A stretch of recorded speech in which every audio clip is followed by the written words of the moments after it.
Good evening. Good evening, guys. Come on in. Come on in. Welcome to tonight's edition of Let's Talk. So come on in, guys. Come on in and join us. We have had some, heavier topics lately. So tonight we're going to have something kind of light, but yet informative. We're going to help everyone get those spring gardens, whether they're the traditional gardens or they are the raised gardens, whether they're flower gardens or vegetable gardens. We're going to get those gardens together and hopefully you can have some healthier gardens this year. Y'all, excuse me, I got a little tickle in my throat. I'm going to get me a little cough drop. So that's going to help me.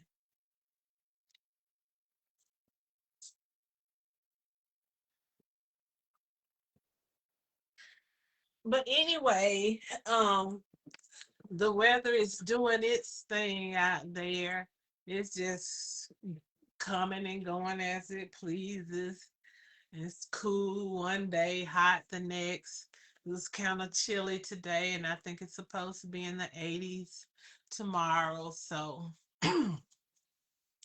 all of us probably got a little tickle in, in our throat, and then, of course, the pollen doesn't help it. Hello, hello, Dr. Vinson. How are you? I'm doing pretty well. Can you hear I me? can't hear you. Wait a minute. Let me see if my volume is down. Oh, I don't know about the Uh, volume. I don't know which side my volume is even on. That's sad, ain't it? let's see. Oh boy. Okay, say something else now.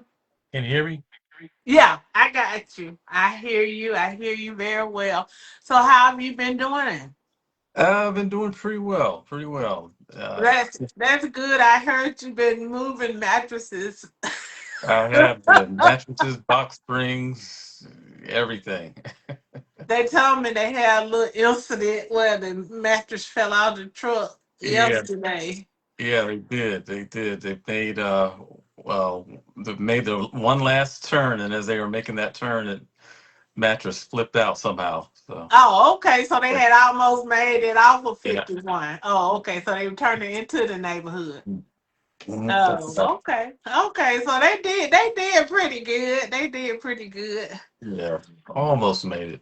But I told Joyce, I said, tell Edgar to make sure he tie that mattress down, cause she said Jared had something, and he said he was excited about using it. Or after he said he was excited about using it because he's never used it before. I said, Uh-oh.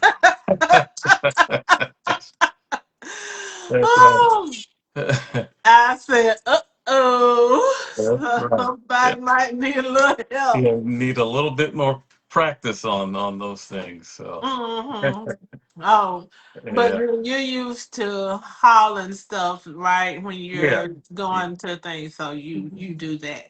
right. All righty then. So come on in. Hey, Miss Jasmine, how are you doing? Hello, Minister Clark. Thank you for joining us. You guys come on in and join us, and we're going to go ahead and get started. It is 7:01. So, welcome everybody. Welcome, welcome. As you come in, if you would do me a favor, let me know first of all that you're here. Tell me hello, and then also let me know. Like and share the video. Like and share the video. Jasmine, did you? Hello, doll. How you doing? Jasmine, did you have a chance to go out to the No Kings rally yesterday? I wanted to go, but I could not ever get in touch with you to see if you were going, but it seems like they had very good turnouts. So That was good. We got to keep on keeping on. Um, we got to make sure that we keep on keeping on and keep pushing and keep pressing because the battle is gonna be hard, but we can do it. Oh, okay, so you didn't make it. But anyway, you are welcome to this week's edition of Let's Talk. Of course, I'm your host, Juju. I'm coming to you live this evening from my kitchen. Um, of course, Mr. Jerry Jackson is my producer and co-host. Although I haven't seen him in the last couple of weeks, I don't know. Um, I talked to him the other day, but he's been had a lot of stuff going on, as we all do in our personal lives. So we gonna give him a pass. We gonna give him a pass. Well, Miss Doll, I'm glad you're doing okay, and thank you, of course, for always joining and supporting. But anyway, so it's about time to start planting those spring gardens. So tonight we have a special guest with us. And he's gonna help us with all of our spring gardens. This is Dr. Edgar L. Vinson. And Edgar, what's your title at work? Yeah, I pretty much answer to anything, but uh, yeah, I guess the official title is assistant extension professor. Okay, so he's a extension professional and he does all these great little agriculture things.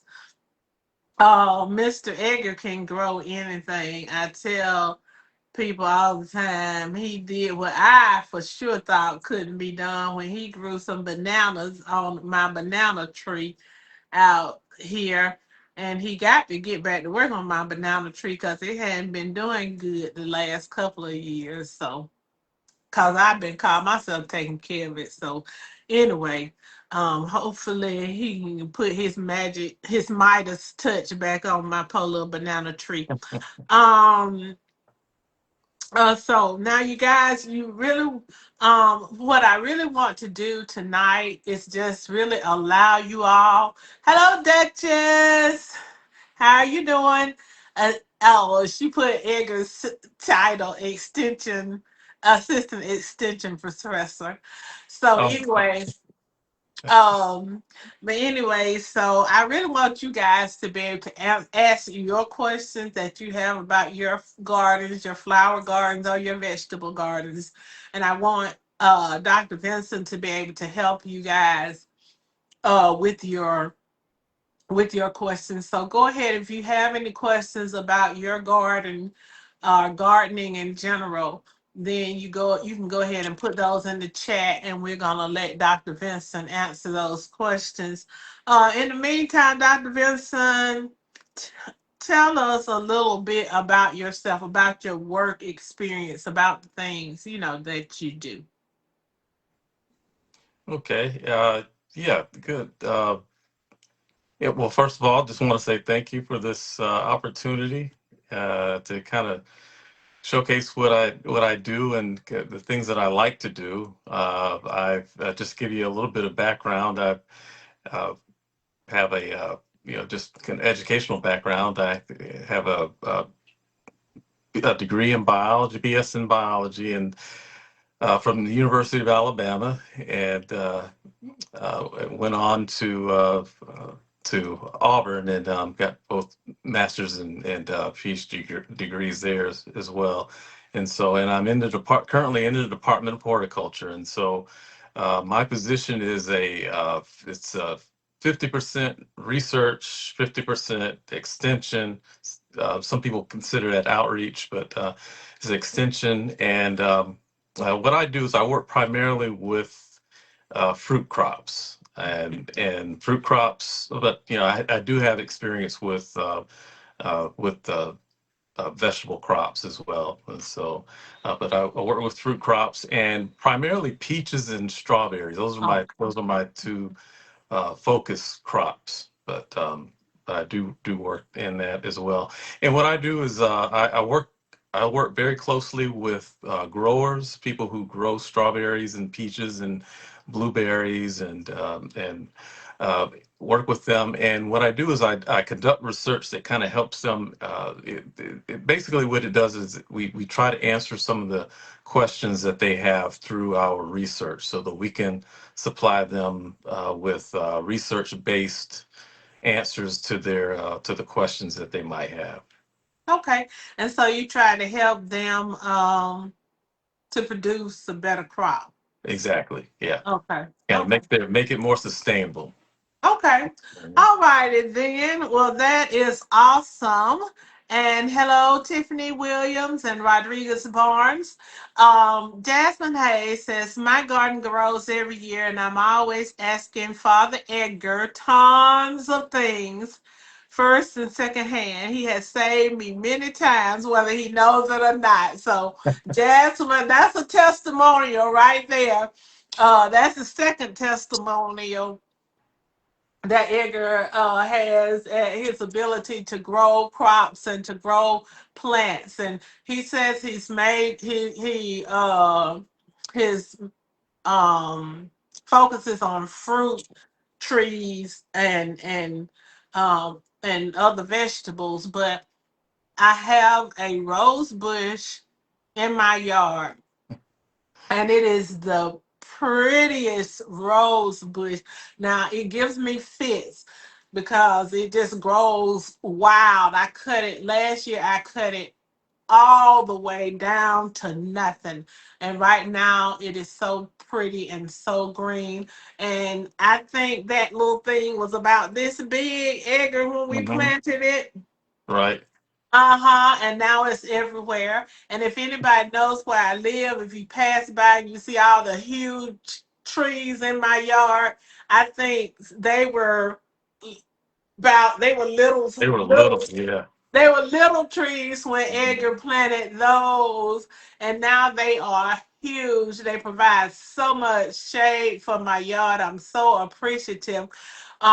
And then my what is it really, Edgar? I call it, the kids laugh at me. It's a uh, Uh, yeah. We've called the spirilla so long I can't even remember. But anyway, it Edgar landscaped my yard basically, and so he does well. And all of my flowers, they grow so well outside. The ones that he plant. Now, if you come inside, that's a different story because my indoor plants, Jocelyn said they're the place. Plant. I'm the place flowers come to die. But if they're outside, they're pretty good, and mostly because um Edgar has planted them. I can't take any credit for it. Duchess says, "Hey, hi, Uncle Edgar. Um, Hey, Duchess.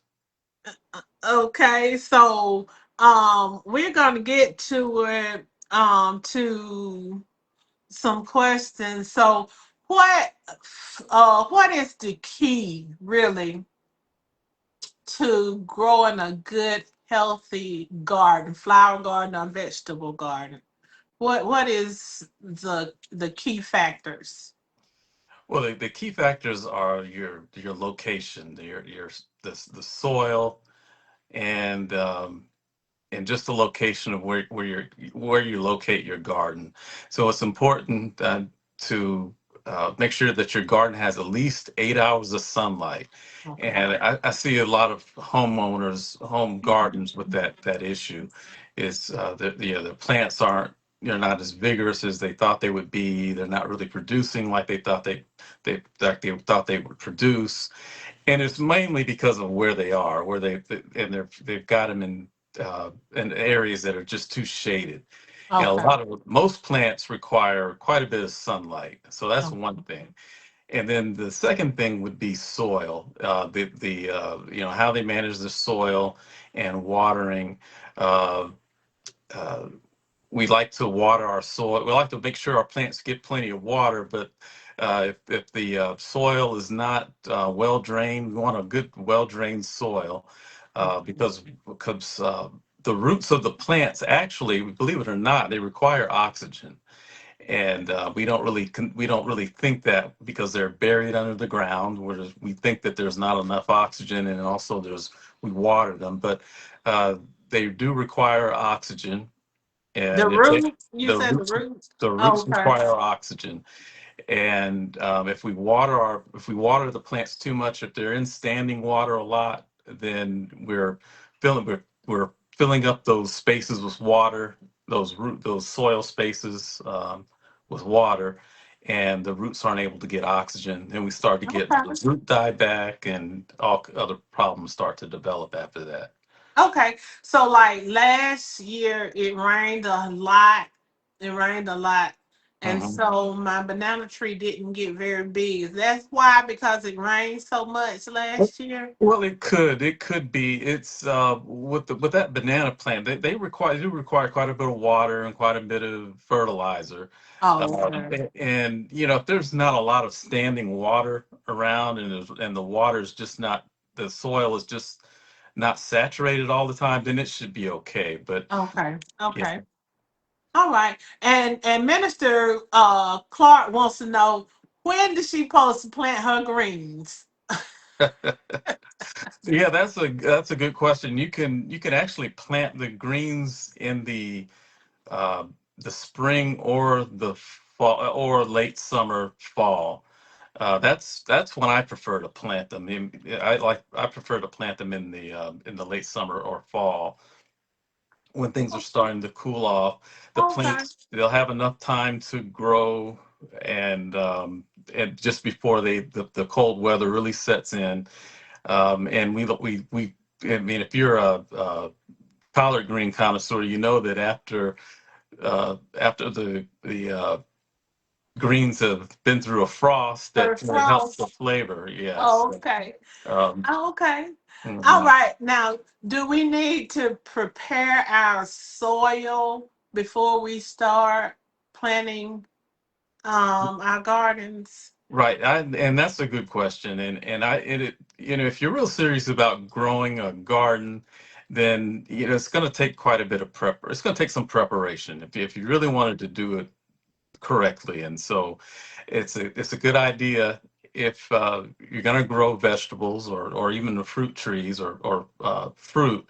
It's a good idea to test your soil, so you know what's in the soil. And when I say test your soil, I mean find out what nutrients are already in the soil, at what levels, and then also the pH. pH is also an important factor to consider when you're growing vegetables and fruit trees, because the if the pH of the soil is off, if it's not right, uh, the plants they'll look as if they're not getting enough nutrients, and they're really not getting enough nutrients, even if the soil has the nutrients in it. But it's Okay. just that when the pH is off, it makes those it binds combine those nutrients up, and so the plant Okay. can't get to those nutrients. Okay. And I hear people talk about pH all the time. What exactly is that? Well, What the pH is the measure of the acidity or alkalinity of the soil. So it's either or acidity or base. It's either acid or basic or alkaline. The soil is, okay. and the Alabama soils tend to be acid, and we typically have to correct that acid, that low pH, with something called lime. And Okay. we talked about lime. There are some different types of lime, and that is to be added. That can be added to the soil to raise the pH Okay. to levels that's optimal for the plant, so the plant can absorb those nutrients the right way. Okay. So if you need to add the lime to the soil, how far in advance do you need to add the lime before you start planting? That's a good question, because it's well, first of all, you get your soil test, and your soil test will of course tell you the nutrients that you may need, but it also tells you what your pH is and how much lime that you're to put in the soil. And the soil test recommendation is that you have a minimum of 3 months And Okay. that's the minimum. You really need quite a bit of. It takes a while to raise the pH where it needs to be Okay. with that, because Okay. that reaction has to take place, and it usually takes place over the course of several months. Okay, so you would put this in long before planting season. Exactly, exactly. Okay. All right. And let's see. I have a couple of questions. I'm the opposite. Okay, Jasmine said her indoor plants are good. But outdoor ones, you have to learn to manage over the years. Of course, I never stopped learning fully. Okay.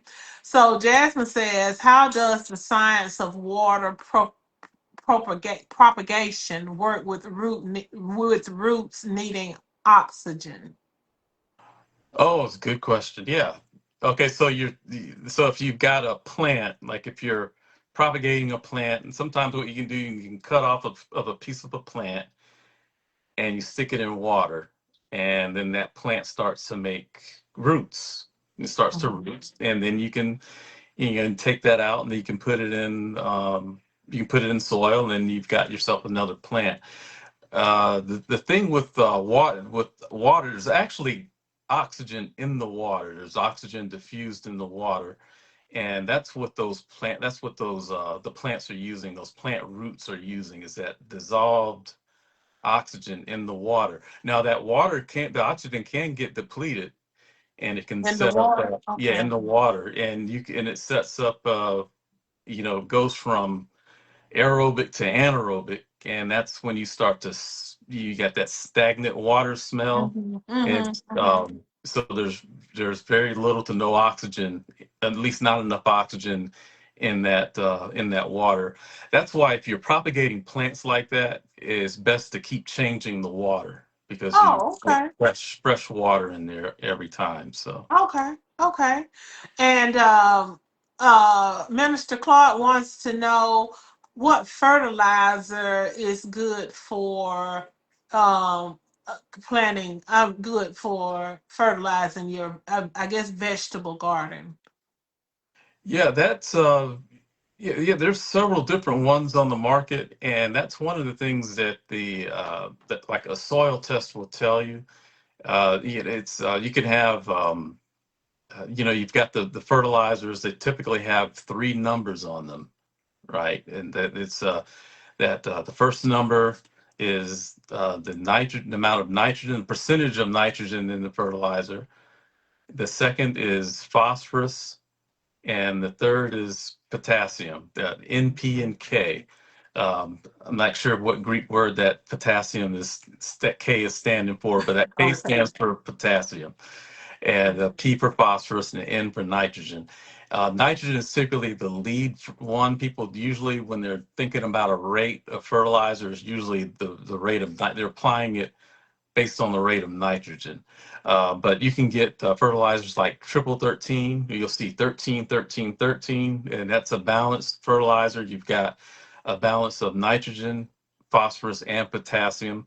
That's usually safe to go with. Okay. You can even have some ones with lower amounts of fertilizer, lower nitrogen in there. So there's several different blends and different fertilizers on the market that are good. You can have a solid fertilizer, or you can have a soluble fertilizer, like a Miracle Grow or Peters, where Okay. you take that scoop that comes with it, the fertilizer, and just put it in a certain amount of water, and mix it up, and then you can water your plants with that fertilized infused water. And Okay. but it's important to follow the instructions on that, because it's easy to add too much of that fertilizer to your that's too much of it's easy to add a lot of that soluble fertilizer to water. Uh, Okay. Okay. And if you're using like that Miracle Grow, then how often would you put or regular fertilizer? How often would you fertilize your plants or your Well, garden? with the liquid fertilizer, you would it's in water, so you would have to probably water or fertilize a little more frequently. Okay. Um, maybe once every 10 days or once a week every Okay. 10 days or so. Oh, Um, but it's all should be based on the amount of fertilizer that the plants require, which the soil test will tell you. okay. Um, some of the solid fertilizers that you put down, triple 13, you don't need to, shouldn't have to fertilize that often. Not in a home garden, you shouldn't have to fertilize that often. Um, and we have to take into consideration that when you have your soil test, it tells you whether or not if it has plenty of fertilizer, or you should add a certain amount of fertilizer, up to a certain amount throughout the year. So Okay. throughout the season. Throughout the season. Okay. Okay. Jasmine said that Tyler asked if there's a significant difference in the nutrient content in hydroponic towers versus soil gardens. Hydroponic There's towers that, versus soil. the hydroponic uh, fertility. Yeah, that's a growing industry. We're starting to see more hydroponic produced plants or fruit, and that is you're growing without soils. The soilless medium is just How that work? You grow without soil. yeah, it's just you have plants growing in the nutrient solution of nutrient or fertilizers, Oh. and it's yes, and so they're constantly being fed that water with the nutrients in it, and they're usually grown in channels. These if you think of something like a gutter on your house, Uh-huh. or something like that, then they have them growing in there, and they're constantly exposed. The roots are constantly exposed to that nutrient, so they're not that nutrient water, and so they're not drying out, Mm. and they're constantly being fed the fertilizer. Uh, compared to soil, I think as long as the plant gets what it needs, the plant doesn't know or care where it's getting it from, as Uh-huh. long as it gets it. And there's really no difference in terms of that for the plant.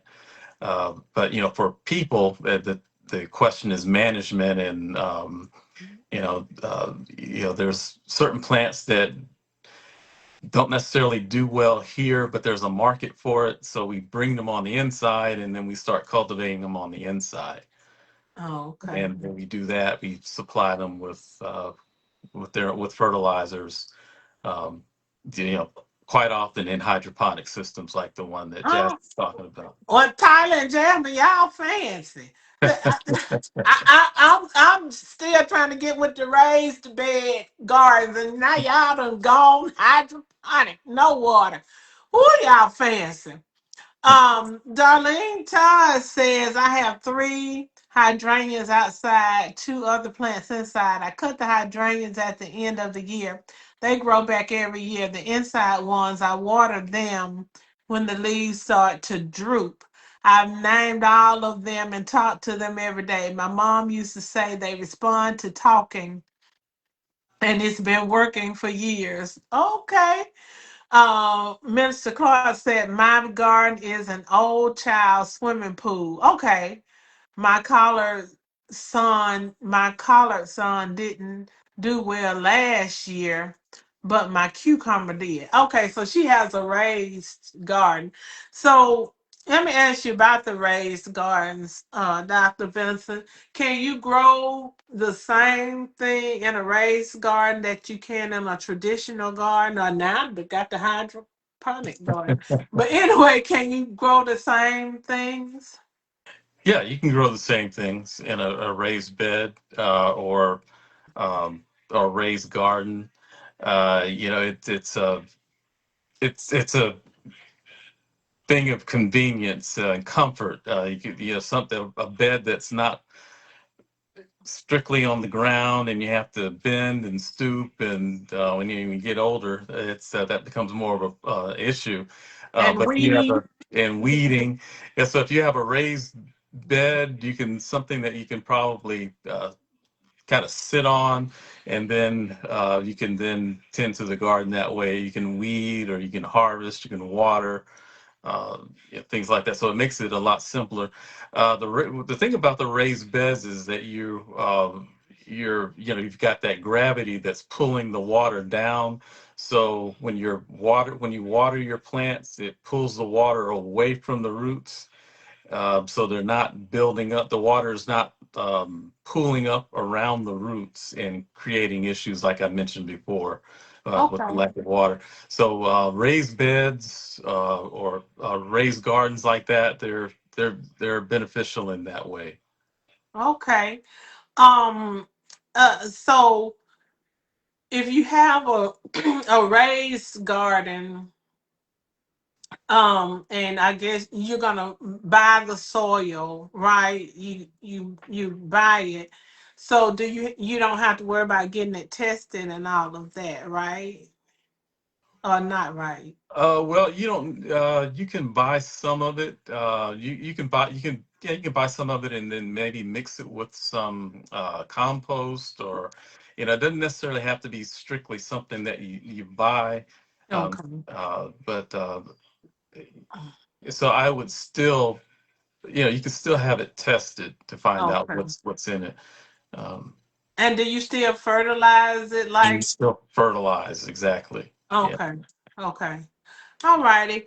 Um uh Jasmine said, are microgreens truly more beneficial nutritionally?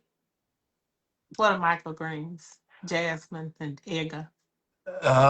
They are you have you can grow uh, lettuce and other leafy greens in hydroponics, and instead of letting them grow, fulfill their entire life cycle, grow and form heads like lettuce and other leafy greens tend to do.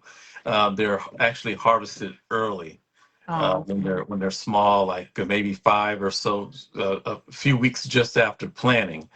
And Ah, so you got, it's good for business because it's wait. something that's quick, and it's Uh a quick turnover. huh. It's a desirable crop. People love, just from the health standpoint, they really love microgreens like that. And I think I may have forgotten the question actually. Are they more Are they nutritious? more nutritious than, say, a A plant that regular. I want to grow? Uh, yeah, I'm really not sure. I'm really not sure. Um, I'd have to do some research on that one to see. I Yeah, I better not give an answer to that because I'm not I'm Okay. really not sure. Okay. And I lean more towards I guess more mature plants that are harvested, as opposed to plants that are still immature, still developing. But I really don't know the answer to that question. Okay. And Minister Clark says her swimming pool, her garden sits flat on the ground.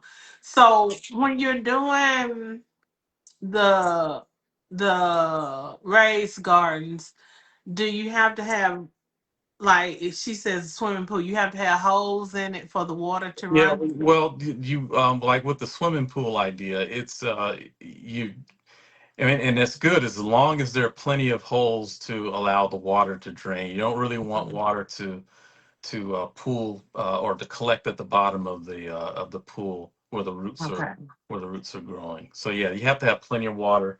Any garden that you have, raised or otherwise, that should be good drainage. Good drainage. Yeah. Okay. Okay. So so we're at the end of March, 1st of April. When is it safe to start planting our spring and vegetable and flower gardens?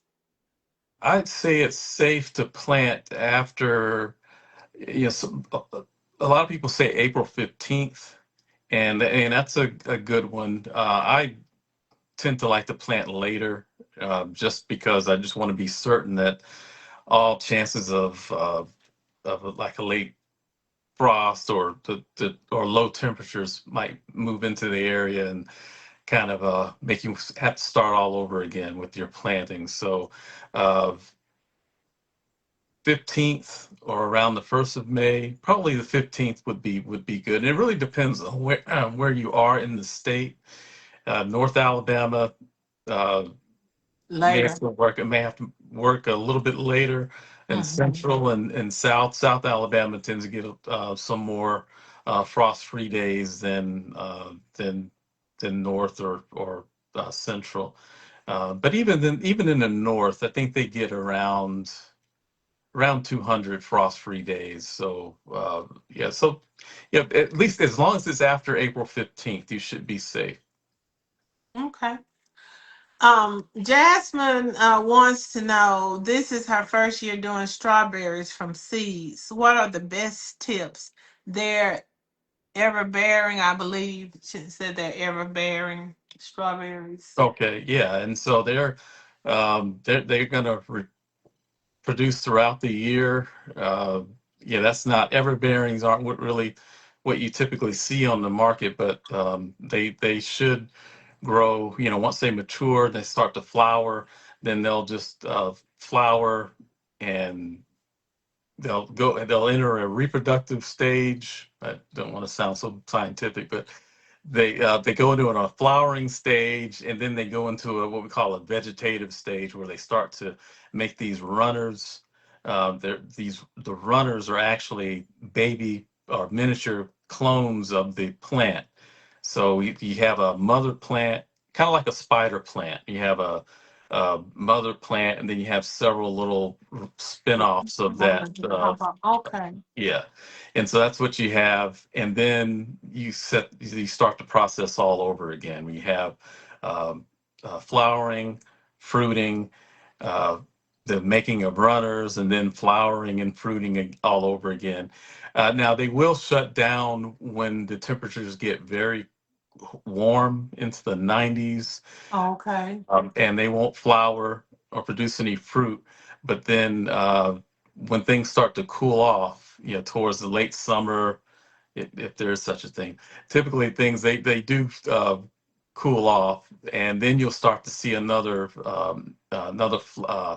flush of flowers again and fruit. Okay. Okay. Uh, So that's like the knockout roses that you It's see so them. somewhat, yeah. It is you just a constant.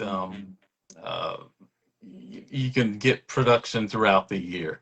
And typically, what you see is a what we call June bearing or Mm-hmm. short day strawberries, and those go on the ground around October, the 1st of October. They grow a little bit, then they go dormant throughout the winter, and then in the spring now they start to grow and produce flowers, and they're ready. They're being harvested right now. So So you have to plant them in October? plant them in October. Wow. You have to think of strawberries are considered a cool season crop, and so they Mm-hmm. like they can grow in cooler weather, but they will go dormant like fruit trees will. Uh, Okay. and uh, and then they come back in the spring, and then they're ready to flower and produce fruit. Okay. So do you have to plant them every year though? Yep. Yeah. The industry now produces plants them every year. That's a good point to bring up because in the past, strawberries are perennial fruit, perennial crop. Really, we just treat them like they're annuals. You Oh, can okay. plant them every year, but you can plant them and keep them for like 5 years and Oh, get okay. and get fruit every year for like 5 years or so. That model just doesn't really work so much with the commercial production because it's easier. They make more strawberries by planting the new plants every year instead of Oh, okay. keeping them around because each year the production it drops some. So. Okay. Okay. Okay. Jasmine says, so are they similar to the plants that get pups, or do the runners not necessarily have to root themselves to produce fruit? Yeah, they'll root. The runners will be be produced, and that plant will develop. And you'll notice on those little baby plants, you see two little nodules at the bottom, and those are where the roots will develop from. And that the mother plant will send those plants out. They'll find soil, and then they'll those roots will dig in, and then they'll become a separate established plant. Okay, then. Jasmine said mine are heirloom seeds. Does that add to the 5 year lifespan? No, not necessarily. It certainly makes the process longer. You're growing them from seed. I haven't grown any from seed yet. I always get new plants every year, but it does add some time to the production of the plant. So, but once those plants are in production, once they're mature, then they typically last like 5 years or so if you keep them and take care of them. Okay. And so let me ask you this, Dr. Vincent. What are some of the benefits of planting your own vegetable garden? Oh yeah, I'd say there are plenty of benefits. For one, you know where your food comes from. Uh, Secondly, we've always heard fruits and vegetables are good for you, but there's mounting evidence out there that shows that fruits and vegetables are indeed good for you. And if you one I think one of the problems with uh, consuming fruits and vegetables is proximity, the Mm-hmm. availability. And if you have them growing in your yard, then they're obviously right there, and then you can harvest them and consume them when you want, or you can harvest them and maybe even freeze them and then Mm-hmm. consume them at a later date. So yeah, this something that's something that's kind of a topic that's kind of dear to me is just being able to have some better health outcomes, Mm-hmm. especially if you're in a community that is it's not it's not very close to like grocery stores or even gardens. Then you have closer access, more availability of those fruits and vegetables that we know are good for us. Okay. Yeah. Okay. And then I guess, and then the gardening itself, the And act then of God. right. Yeah, the act of gardening itself is kind of therapeutic, I think. Mm-hmm. Mm-hmm. Especially uh weeding, as long as there's not too many weeds, and it can be an opposite effect. Uh, but weeding and watering and maybe pruning, things like that, and then of course harvesting and eating. Those Mm-hmm. are all good. Those are good therapy, I think. I keep saying every year that I'm going to get me a raised bed garden. I got to find me a place that has plenty of sunshine, you said, to put that raised bed garden. I don't want one in the ground because, oh, that's a lot A of lot of right. it's a lot of work. And now you say you specialize in fruit trees, and that's really what I'm interested in. I want to grow me some fruit trees. And the first one, and I think Jasmine has one. I want a lemon tree, Oh, but I know the climate here is not warm enough for a lemon tree, right? right. Right. So I would have to grow it in the house. Yeah, Indoor. yeah, in a house or some type of protective structure, greenhouses or something called a high tunnel might work. They will work. High tunnels are light greenhouses. You might know them as hoop houses. They're just these structures they're these hoops. It's kind of a long building, and it's covered with plastic, and you can you can grow fruits and vegetables in those. And what differentiates that from a greenhouse is that greenhouse, the high tunnel is kind of passive heating and cooling, whereas the greenhouse has, that's an electrical input there. You have to have cooling and heating through heaters and whatnot, and so that makes the difference between those two. But some occasionally, though, if you're growing something like a lemon tree, you in a hoop house, you can give that hoop house some supplemental heating with space heaters, uh, Mm. yeah, like that, just to get them through a particularly cold spell, and then you don't necessarily have to use it after that. Uh, Oh, okay. but things like lemon trees, citrus, you can grow them in South Alabama along the Gulf Coast. Even they have some can have some issues, but if you're growing them in Central or North Alabama, you're going to have some type of structure, have them Okay. in some type of structure to be successful. Okay. So, what kind of fruit trees work best in Central Alabama, where we are? Central Alabama fruit trees, peaches, of course, grow pretty well. Uh, they are they are a difficult crop to grow, believe it or not. Really, a peach is Peaches, difficult. they're difficult, but they can, of course, be grown here. Peaches, plums. There are certain varieties of apple, although apples are extremely difficult to grow. There's another tree that we don't necessarily hear about that yeah, I wish saw more of, and that's the persimmon.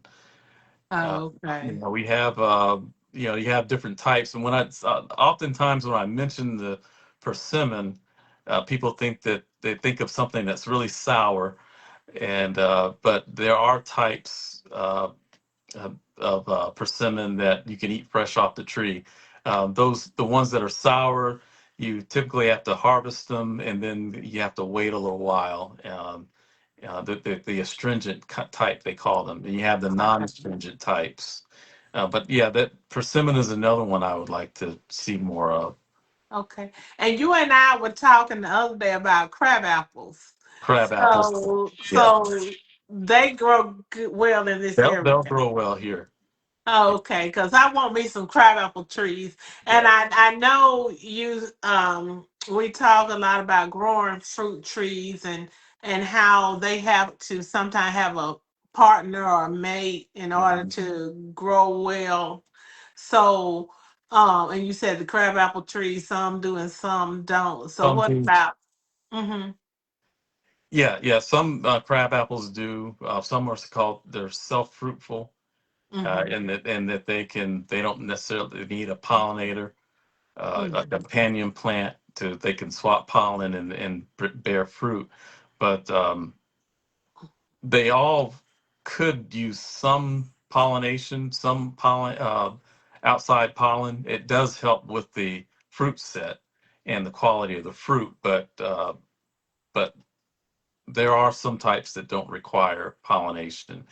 The same with plums. Plums are another one. You have some that are called self-fruitful, and Okay. others plums require a pollinator variety.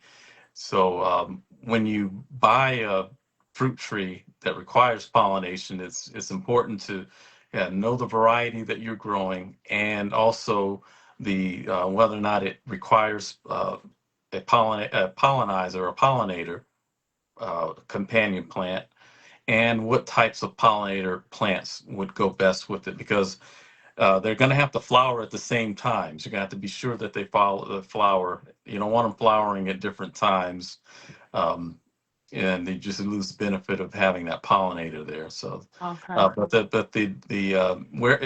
the nursery will know which varieties. They'll have a list of varieties that go well with that variety that you need.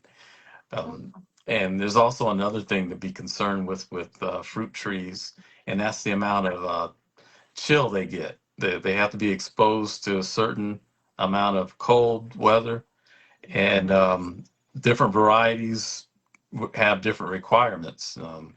And if you have a one that is a high, one that requires a high amount of chilling, then you don't want to plant that in central or south Alabama because you're not likely to get that the amount of Oh, okay. cold weather that it needs. So Okay. those are some things to consider. Okay. Yeah. All right. So how do I protect my garden from insects? Okay, that's a good question.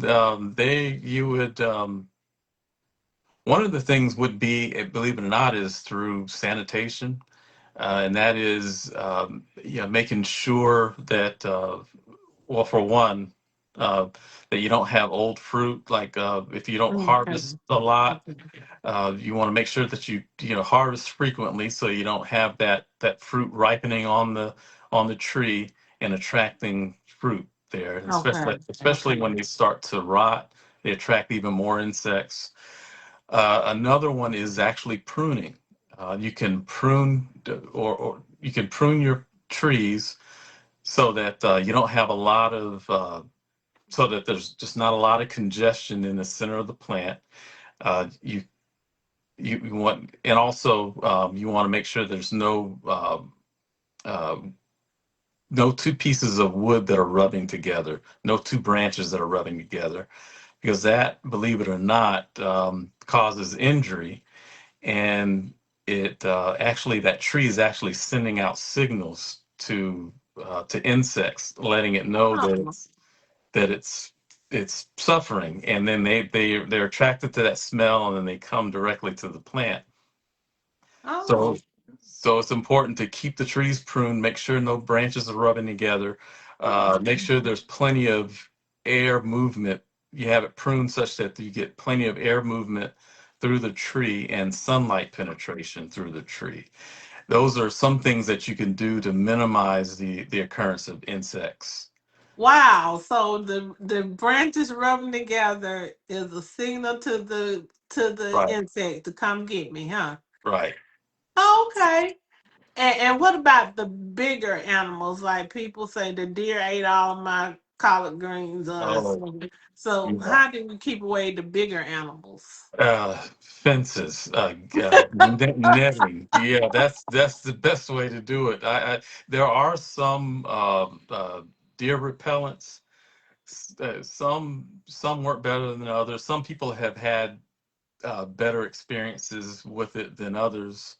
Uh, uh, yeah, they're Oh, just really, put a fence around it.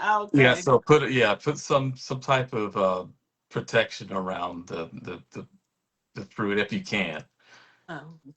Otherwise, there you just have to watch it. I have problems with that at work. You have a nice new plum peach trees planted, and the deer, especially the young male deer, like to come and they like to rub their antlers on the trees to, and they kind of ruins the tree.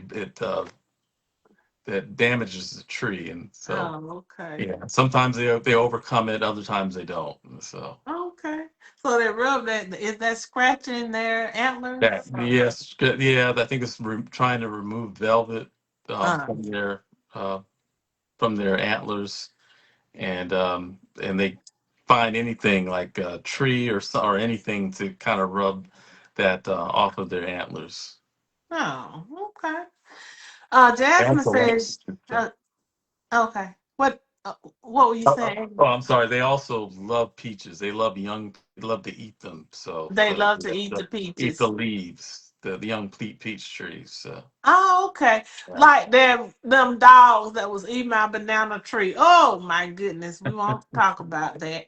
Um, Jasmine said I got a pink lemon this year and a satsuma to add to my garden. Okay, you gonna plant those. They are both flowering already as young as they are though. I may pick some of the bulbs off. I know what she said. I know we've talked citrus before, Edgar, but if you have any tips on that, I'd love to hear it. I added two greenhouses. Oh, okay, this weekend as well, and to hopefully help. Okay, you added you some greenhouses. Oh, Miss Oh, Jasmine. wow. Yeah, Miss Jasmine, you be on it, girl. yeah. I ain't gonna lie, you be on it. Okay. Yeah, well, So yeah, you're halfway there then with the greenhouses. You've got the protection. They can be grown in pots. You just have to watch it and make sure they don't come root bound, and just step them up occasionally into a slightly larger pot, just to protect the roots. And yeah, that it just makes sure that they're watered and fertilized, appropriately, and you should be fine. Being on the inside, of course, that sets up some other issues. We think of a greenhouse or a high tunnel setting is something that's safe, and it is. But then, just like we have issues on the outside, you have issues on the inside, and there are insects like white flies that would be a big problem in greenhouse production. okay. Another one is spider mites. They're not insects, but they act like insects, and they can cause a lot of problems um, in your plant. So just stay on top of that, as well as aphids. They like that. They love those environment that the greenhouse that provides, and you just have to watch those and apply some insecticides accordingly. Now, when I say insecticides, I'm thinking something a little safer, like horticultural soaps that you can Mhm. use, and there are certain oils, horticultural oils, that can be used before you step up to some actual chemical pesticide. Oh, okay. Yeah. Okay.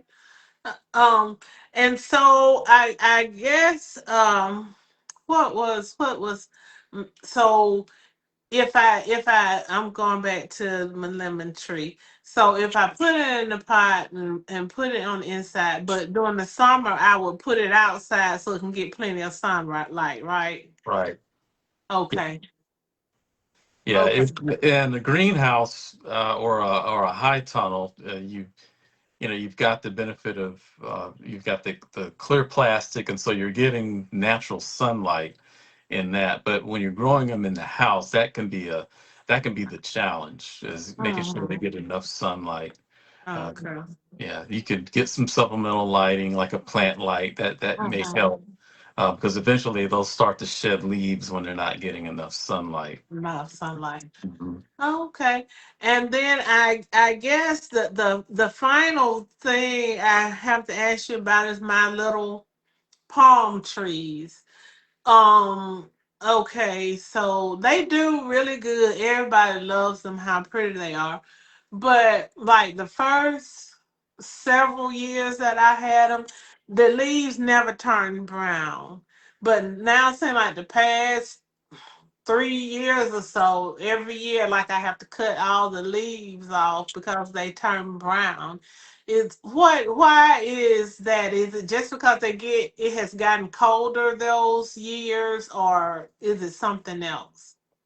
I think it's because it's gotten colder those years. Oh, Yeah, and I noticed. I remember. I think it was a couple of years or so ago, right? That they got hit by some really sub-zero weather, really right, cold, and we were questioning as to whether or not they would come back, but they right. did come back.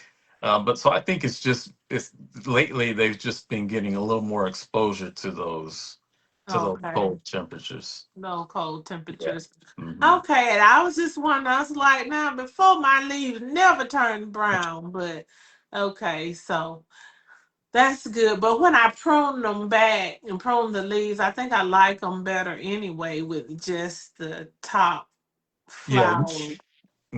I can see that more. I don't have got very little experience with palm, but you do see that more now. It does kind of have a topiary type look to it, where Mhm. you've got just that tuft of growth at top and, Mhm. um, kind of pruned on the sides. So So, but if and I would do this for next year. So, if I were trying to protect them from the cold weather, is there something that I could do to kind of protect them from cold weather when it gets really cold like that? you can wrap them in maybe a frost blanket. Yeah, Mm-hmm. that might help. Mm. One of the things with freezing is that it it's a drying out process, really, and Um. it pulls moisture out of the plant, and so that may Hmm. be one way to kind of counter one of the effects of the frost is by or the cold weather is just by, especially on really windy, really cold nights. Mm-hmm. If you cover that, then you kind of protect them from at least that aspect of the cold. Now, it is interesting that you said that because I would be thinking in the opposite way. You saying that the freezing dries it out. I would think that the frost would be would would Mhm. have more moisture to it, but it dries the plant out, huh? Actually dries the plant out. Yeah, because that ice Okay. in the water is making it's making ice, and so Uh it's huh. pulling in order to make that ice, it's pulling water away from somewhere. Oh, It's okay. making the Okay. ice. Yeah. Okay. Well, all right, Dr. Vincent. Does anybody else have any questions before we let Dr. Vincent go?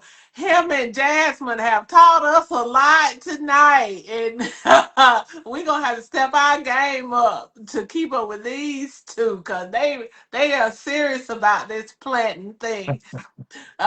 So do anybody else have any questions about Dr. Vincent?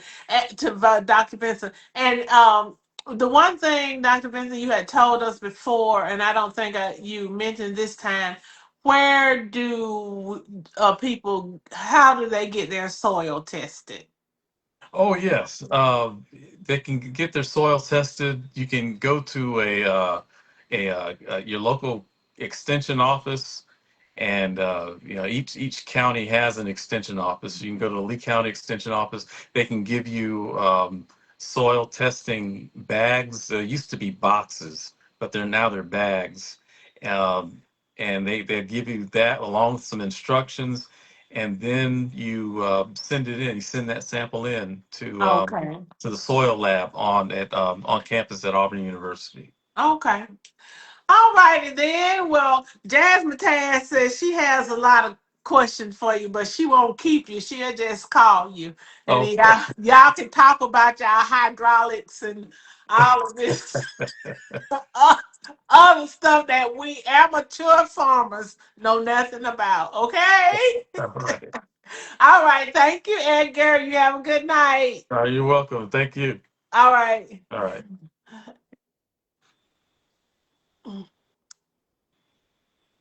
All right, guys.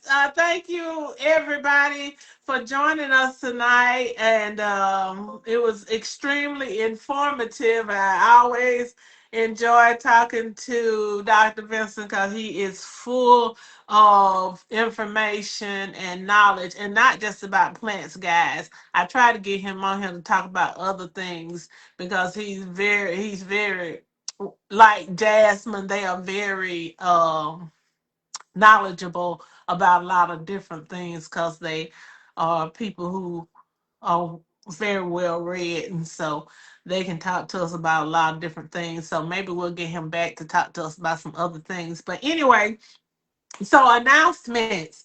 Next week, of course, is Easter, Resurrection Sunday, so there won't be a show next week. And I pray that everyone has a happy Easter, happy Holy Week. Just spend time praying and loving on your family and friends. We need a lot of that. We need a lot of love, a lot of prayer, a lot of time with the Lord, and just time with family. Just relax and enjoy the season. Then we're going to come back on the 12th and we're going to talk about black on black crime. Yeah, we're going to talk about it. a lot of times we don't want to talk about it, and every time somebody brings it up, we saying that they're trying to dismiss what other people are doing or have done, or anything in our communities. And yes, there are issues with other races, with even the police and all this stuff, but there's a lot of self-inflicted wounds in the Black community, and we're going to talk about it on the 12th. So I hope you will join that discussion. And the only way we're going to fix what is broken in our communities, if we talk about it, then find solutions and find answers to what is really plaguing our community.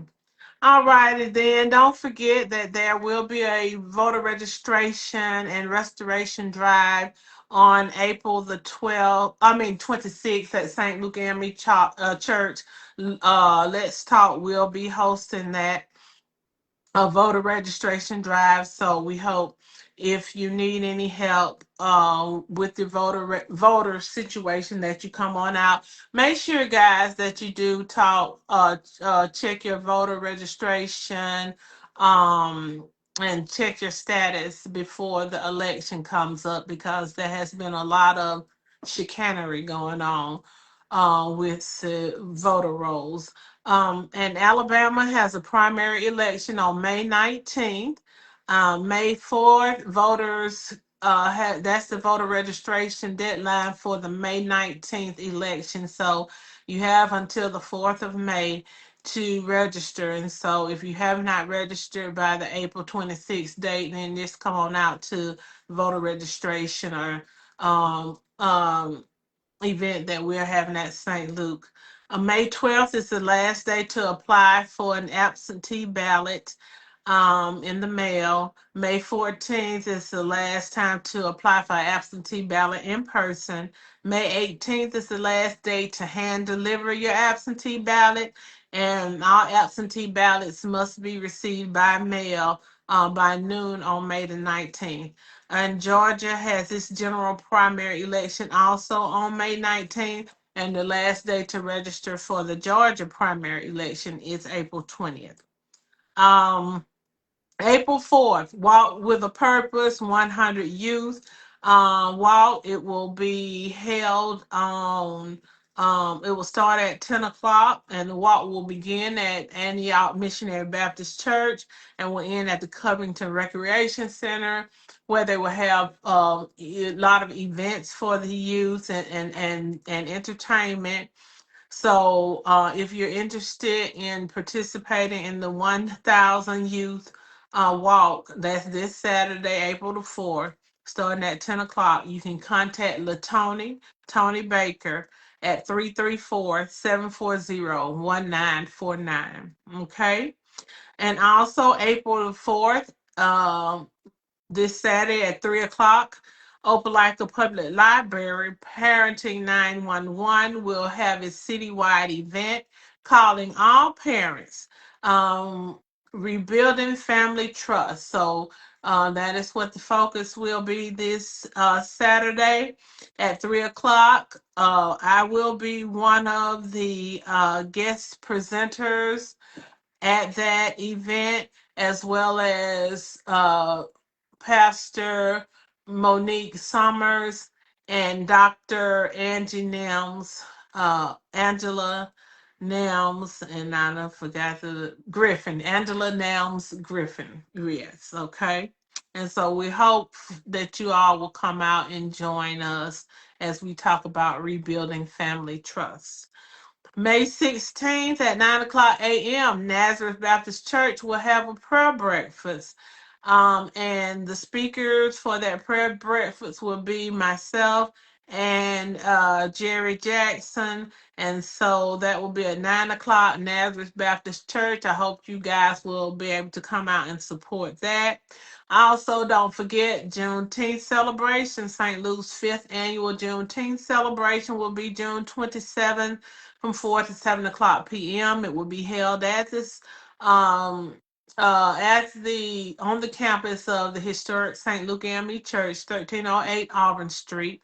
We are currently accepting applications for vendor sponsors and entertainment. And I know I keep telling y'all I'm gonna put that out. I'm gonna get it out this week. I promise y'all. Duchess Thomas Vinson is our independent Mary Kay consultant. If you have any Mary Kay needs, reach out to Duchess. She says she's placing an order on Tuesday. So, you guys, if you need any Mary Kay, uh, call Duchess, contact Duchess, Messenger Duchess Thomas, and she will get you hooked up. All righty, thanks guys for joining us. We have had a good time tonight, and I'm going to try this gardens, raised bed garden. I'm gonna plant me something this year, I promise, because all of us need to eat healthier. So I'm gonna plant something. But anyway, thank you guys for joining me tonight. I am Juju. I'm that mountain moving giant slayer. I'm walking by faith. I'm inspiring hope, and I am showing love all along the way. Until next time. Until next time. I wish you much love and many blessings. Holler at Duchess if you need any Mary Kay. Good night.